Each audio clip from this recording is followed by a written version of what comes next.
사람은 누구나 견디기 힘든 시간을 지나게 됩니다.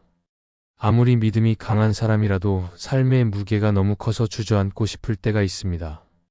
기도해도 응답이 없는 것 같고 하나님이 멀리 계신 것처럼 느껴질 때 우리는 마음 깊은 곳에서 외로움과 두려움을 느낍니다. 그럴 때 사람의 말로는 위로가 되지 않습니다. 아무리 따뜻한 말이라도 상처난 마음을 온전히 채울 수 없습니다. 그러나 하나님의 말씀은 다릅니다. 말씀은 단순한 위로가 아니라 영혼을 살리는 생명의 숨결이기 때문입니다. 그 중에서도 시편 23편은 절망의 골짜기를 지나는 이들에게 가장 큰 힘이 되는 말씀입니다.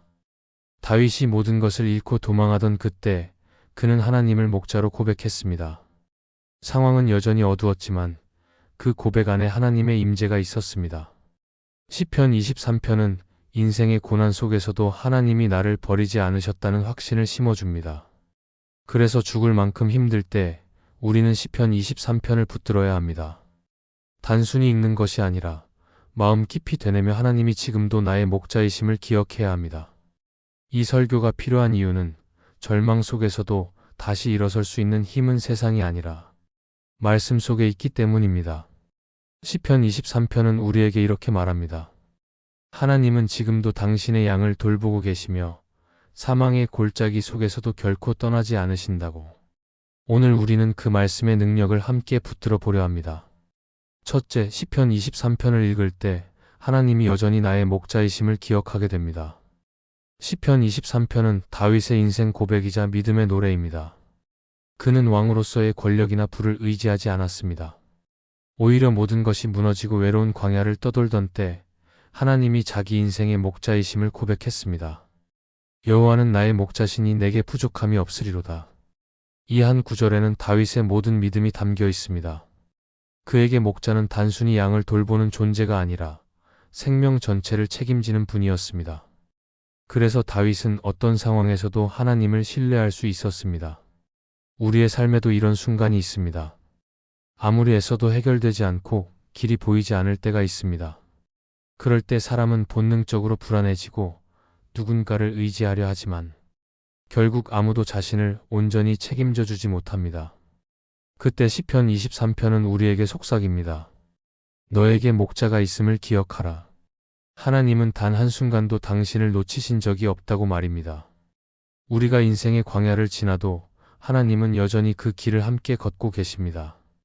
다윗의 고백은 단순히 형식적인 신앙 고백이 아닙니다. 그것은 실제 경험에서 나온 고백입니다. 그는 사울에게 쫓기며 동굴 속에 숨고 때로는 배신당하며 눈물 흘렸습니다. 그러나 그런 상황 속에서도 하나님이 자신을 인도하셨음을 믿었습니다. 목자는 양이 넘어지면 일으키고 길을 잃으면 찾아옵니다. 마찬가지로 하나님은 우리가 실수하고 넘어져도 결코 포기하지 않으십니다. 우리가 그분을 바라보면 하나님은 반드시 우리를 다시 일으켜 세우십니다. 하나님이 목자이시라는 말은 단순히 보호만 의미하지 않습니다. 그것은 인도하심을 의미합니다. 양은 스스로 길을 찾지 못하는 연약한 존재입니다. 그래서 목자가 없으면 방황하게 되고 결국 위험에 빠집니다. 그러나 목자가 앞서 걸어가면 양은 그 길을 따릅니다. 다윗은 바로 그 사실을 알았습니다. 하나님은 그를 초장의 푸른 풀밭으로 쉴 만한 물가로 인도하셨습니다. 그리고 그 인도하심은 지금도 변함이 없습니다. 우리가 주님의 말씀을 따라가면 하나님은 혼란스러운 세상 속에서도 우리를 안전한 길로 이끄십니다. 이 세상은 끊임없이 불안과 두려움으로 우리를 흔듭니다. 미래가 불확실하고 사람들은 점점 자신을 지키기 위해 서로를 의심합니다. 그러나 하나님이 우리의 목자이시라면 우리는 두려워할 이유가 없습니다. 왜냐하면 그분은 이미 우리의 길을 아시고 그 길 끝에 준비된 평안을 예비하고 계시기 때문입니다. 하나님이 목자이신 인생은 방향을 잃지 않습니다. 길을 몰라도 두렵지 않고 어두워도 절망하지 않습니다. 목자가 앞서가시기 때문입니다. 시편 23편을 반복해 읽다 보면 마음속에 서서히 평안이 스며듭니다. 그 말씀은 단순히 머리로 아는 지식이 아니라 마음 깊은 곳에서 들려오는 하나님의 음성처럼 다가옵니다. 나는 너의 목자다. 너는 혼자가 아니다. 이 한 문장이 우리를 다시 일으켜 세웁니다. 우리가 그 말씀을 붙들고 묵상할 때 하나님은 잃었던 믿음을 회복시키시고 두려움을 평안으로 바꾸십니다. 다윗은 자신이 모든 것을 잃은 자리에서 하나님을 목자로 고백했습니다. 그리고 그 고백이 그의 인생을 바꾸었습니다. 우리도 마찬가지입니다. 인생이 무너진 듯할 때 하나님을 목자로 인정하면 그 순간부터 우리의 삶은 새 방향을 찾게 됩니다. 목자는 양이 안전한 곳으로 가도록 인도하듯 하나님은 우리의 눈물을 따라 새 길을 여십니다. 그러므로 삶이 막막하고 모든 것이 멈춘 듯할 때 시편 23편을 반복해 읽어야 합니다. 그 말씀 속에서 우리는 다시 기억하게 될 것입니다. 하나님은 지금도 나의 목자이시며 그분의 손은 결코 나를 놓지 않으신다는 사실을. 둘째, 시편 23편은 고통이 끝이 아니라 회복의 시작임을 보여줍니다. 다윗의 삶은 평탄하지 않았습니다. 그는 어린 시절부터 수많은 위협과 배신을 겪었습니다. 목동으로 살던 때에는 들짐승의 위협이 있었고 청년이 되어서는 거인 골리앗과 맞서 싸웠으며 왕이 된 이후에도 끊임없이 음모와 전쟁 속에 살아야 했습니다. 그러나 다윗은 그 모든 고통의 시기마다 시편 23편의 고백처럼 하나님을 바라보았습니다. 그가 사망의 음침한 골짜기를 다닐지라도 해를 두려워하지 않는다고 고백할 수 있었던 이유는 고통의 한가운데서도 하나님이 함께하심을 경험했기 때문이었습니다. 우리의 인생에서도 고통은 피할 수 없습니다. 아무리 믿음이 좋은 사람이라도 아픔과 눈물을 피해갈 수 없습니다. 그러나 시편 23편은 분명하게 말합니다. 고통은 끝이 아니라 회복의 통로라는 사실입니다. 하나님은 우리가 아파하는 그 자리에서 우리를 새롭게 빚으시고 무너진 신앙을 다시 세우십니다. 우리는 고난이 찾아오면 하나님이 멀리 계신다고 느끼지만 사실은 그 순간이야말로 하나님이 가장 가까이 계신 때입니다. 왜냐하면 목자는 양이 다쳤을 때 가장 먼저 다가와 손으로 어루만지는 분이기 때문입니다. 다윗은 인생의 수많은 어두운 밤을 지나면서 깨달았습니다. 하나님은 눈물 속에서도 일하고 계시다는 것을 말입니다. 그의 고통은 끝이 아니었습니다. 오히려 그 고통이 다윗을 하나님의 사람으로 세워가는 과정이었습니다. 사울에게 쫓길 때 그는 무력하고 두려웠지만 그때 하나님의 보호를 체험했고 도망자였던 그 시절이 끝나자 그는 하나님만이 진정한 왕임을 고백할 수 있는 사람으로 바뀌었습니다. 결국 하나님은 고통을 통해 다윗의 믿음을 정금처럼 단련하셨습니다. 우리의 삶에서도 회복은 고통 이후에 찾아옵니다. 눈물의 시간은 결코 헛되지 않습니다. 하나님은 우리의 고통을 사용하셔서 교만했던 마음을 낮추시고 잊고 있던 겸손과 순종을 배우게 하십니다. 사람들은 흔히 고통을 지나면 다시 옛날의 행복으로 돌아가고 싶어 합니다. 그러나 하나님은 우리를 단순히 이전의 자리로 되돌리시는 분이 아닙니다. 하나님은 고통을 통해 이전보다 더 깊은 믿음과 새로운 사명을 주십니다. 그래서 믿음의 사람은 고통을 회피하려 하지 않고 그 안에서 하나님이 이루실 일을 기다립니다. 고통의 시기는 우리의 신앙을 시험합니다. 기도가 막히고 말씀을 읽어도 아무 감동이 없을 때 그 침묵 속에서 우리는 하나님이 우리를 떠나신 것처럼 느낍니다. 그러나 하나님은 그 침묵 속에서도 우리를 빚고 계십니다. 마치 토기장이가 진흙을 다듬듯이 하나님은 우리의 마음을 다듬어 가십니다. 다윗의 시편이 단순한 노래가 아니라 깊은 신앙의 고백이 될 수 있었던 이유도 바로 여기에 있습니다. 고통 속에서 나온 고백은 인간의 말이 아니라 하나님이 주신 생명의 언어이기 때문입니다. 시편 23편의 가장 큰 위로는 바로 이 사실입니다. 사망의 음침한 골짜기를 다닐지라도 그것이 우리의 끝이 아니라는 것입니다. 그 길의 끝에는 하나님이 준비하신 회복이 있습니다. 다윗이 그 어둠을 통과한 후에 푸른 초장과 쉴만한 물가를 경험했듯이 우리 또한 눈물의 골짜기를 지나면 하나님의 평안과 위로를 누리게 됩니다. 그러므로 지금 고통의 시간을 지나고 있다면 그 시간을 두려워하지 말아야 합니다. 하나님은 고통의 순간을 통해 우리를 다시 일으키시고 그 눈물을 통해 더 단단한 믿음을 세우십니다. 시편 23편을 반복해서 읽을 때 우리는 이 진리를 마음 깊이 새길 수 있습니다. 이 말씀은 우리에게 현실의 고통을 부정하라고 말하지 않습니다. 오히려 그 고통을 하나님께 맡기라고 말합니다. 회복은 내 힘으로 일어나는 것이 아니라 하나님이 우리를 일으키실 때 이루어집니다. 그렇기에 시편 23편은 단순히 위로의 말씀이 아니라 회복의 선언입니다. 하나님은 절망의 순간에도 여전히 일하고 계시며 그분의 손길은 우리의 상처 위에 머물러 있습니다. 그리고 언젠가 우리는 깨닫게 될 것입니다. 그때의 고통이 내 인생의 끝이 아니라 하나님이 새 일을 시작하신 출발점이었다는 것을. 셋째, 무너진 곳에서 하나님의 음성을 듣는 자가 결국 일어섭니다. 사람은 모두 무너지는 순간을 경험합니다. 그것은 실패일 수도 있고 관계의 상처이거나 꿈이 무너지는 일이기도 합니다. 그때 우리는 본능적으로 주저앉고 싶어집니다. 그러나 성경은 말합니다. 하나님은 바로 그 무너진 자리에서 말씀하신다고. 다윗이 시편 23편을 고백할 수 있었던 것도 모든 것이 무너진 때였습니다. 그는 왕좌에서 쫓겨나고 친구에게 배신당하고 가족에게서조차 외면당했습니다. 그러나 바로 그때 다윗은 하나님의 음성을 가장 선명하게 들었습니다. 우리는 평안할 때보다 고난 중에 하나님의 음성을 더 분명히 들을 수 있습니다.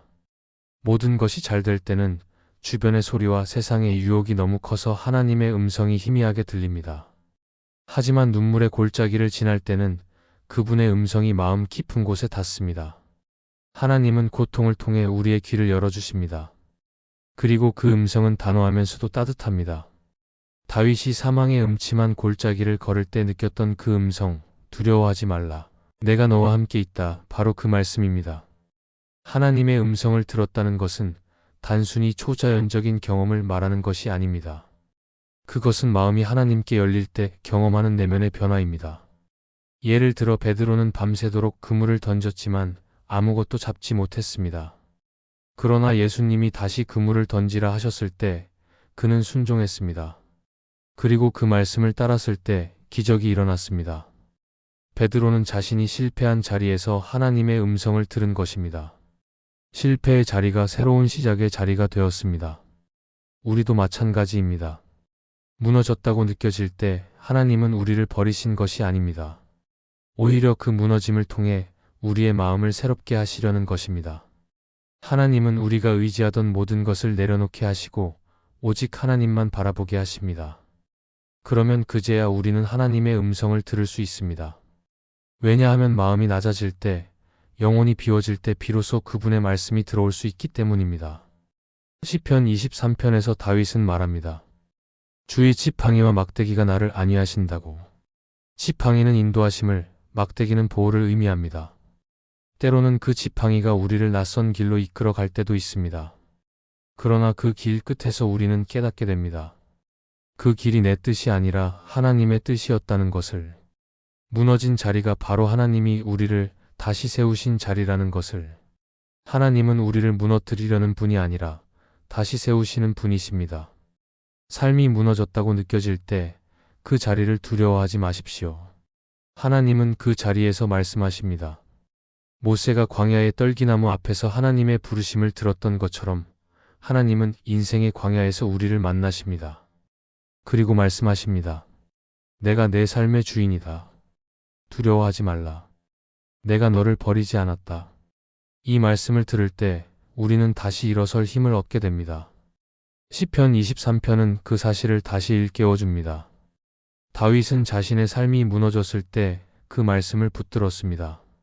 그 말씀은 단순한 위로가 아니라 그를 다시 세운 능력이었습니다. 오늘 우리도 마찬가지입니다. 말씀을 듣는다고 해서 상황이 즉시 변하지는 않습니다. 그러나 말씀을 듣는 순간 우리의 마음이 변하기 시작합니다. 낙심이 소망으로 바뀌고 두려움이 담대함으로 바뀝니다. 하나님은 말씀을 통해 우리를 다시 일으키십니다. 무너진 자리에서 말씀을 붙드는 사람은 결코 무너지지 않습니다. 왜냐하면 그 사람의 마음은 이미 하나님의 손 안에 있기 때문입니다. 우리가 그 음성에 귀 기울일 때 하나님은 우리를 새 길로 이끄시고 우리의 삶을 다시 세워 가십니다. 그러므로 오늘 무너진 듯한 자리에 있다면 좌절하지 말고 말씀을 들으십시오. 하나님의 음성은 여전히 우리 곁에서 속삭이고 있습니다. 일어나라, 내가 너와 함께 있다. 그리고 그 음성에 순종할 때 우리는 다시 일어서게 될 것입니다. 넷째, 회복은 과거를 잊는 것이 아니라 그 안에서 하나님을 새롭게 보는 일입니다. 사람은 누구나 과거의 상처를 안고 살아갑니다. 어떤 이는 배신의 기억에 묶여 있고 어떤 이는 자신의 실패를 잊지 못해 괴로워합니다.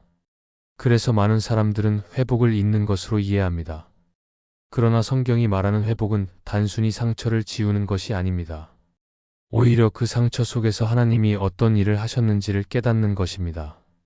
다윗은 시편 23편에서 지난 고난의 날들을 떠올리며 고백합니다. 사망의 음침한 골짜기를 다닐지라도 주께서 나와 함께 하셨다고. 그는 고통을 지워버리려 하지 않았습니다. 대신 그 안에서 자신을 붙들고 계셨던 하나님의 손길을 새롭게 보았습니다. 하나님은 우리의 과거를 완전히 지워주시는 분이 아닙니다. 대신 그 기억을 통해 새로운 의미를 주십니다. 우리가 겪은 실패와 아픔이 헛되지 않게 하시고 그것이 믿음의 밑거름이 되게 하십니다. 그래서 믿음의 사람은 상처를 부끄러워하지 않습니다. 오히려 그 상처를 통해 하나님의 은혜를 증거합니다.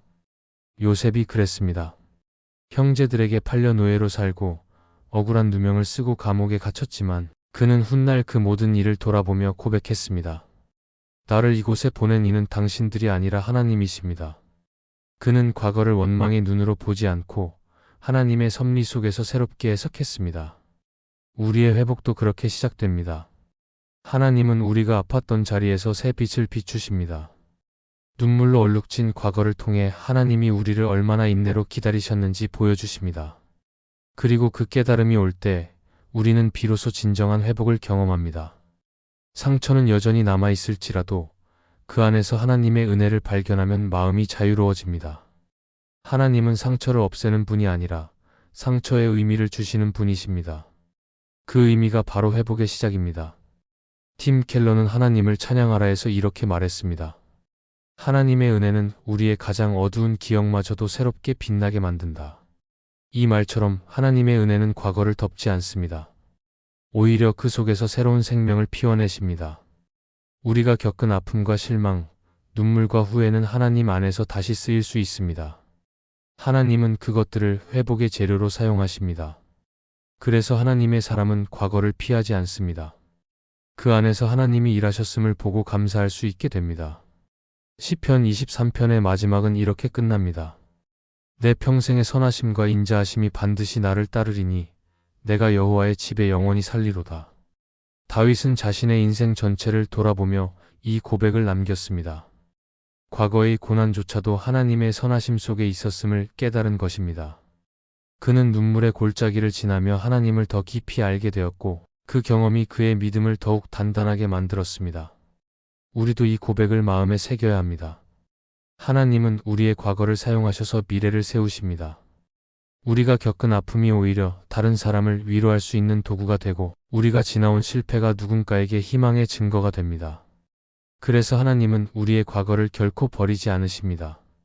오히려 그 안에 당신의 흔적을 새겨 놓으십니다. 회복은 잊음에서 오는 것이 아니라 깨달음에서 옵니다. 하나님이 나의 인생 전체를 주관하고 계셨음을 깨닫는 순간 그동안의 모든 상처가 새로워집니다.